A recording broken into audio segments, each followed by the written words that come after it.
مومنوں، اپنے صدقات و خیرات احسان رکھنے اور ایذا دینے سے اس شخص کی طرح برباد نہ کر دینا جو لوگوں کو دکھاوے کے لیے مال خرچ کرتا ہے اور اللہ اور روز آخر پر ایمان نہیں رکھتا، تو اس کے مال کی مثال اس چٹان کی سی ہے جس پر تھوڑی سی مٹی پڑی ہو اور اس پر زور کا مے برس کر اسے صاف کر ڈالے۔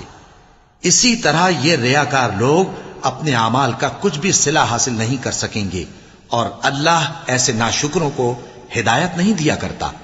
اور جو لوگ اللہ کی خوشنودی حاصل کرنے کے لیے اور خلوص نیت سے اپنا مال خرچ کرتے ہیں، ان کی مثال ایک باغ کی سی ہے جو اونچی جگہ پر واقع ہو، جب اس پر زور کا مے پڑے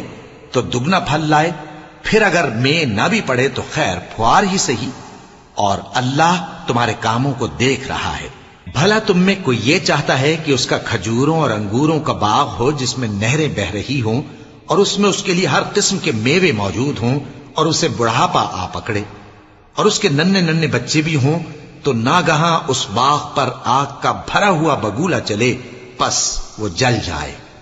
اس طرح اللہ تم سے اپنی آیتیں کھول کھول کر بیان فرماتا ہے تاکہ تم سوچو اور سمجھو۔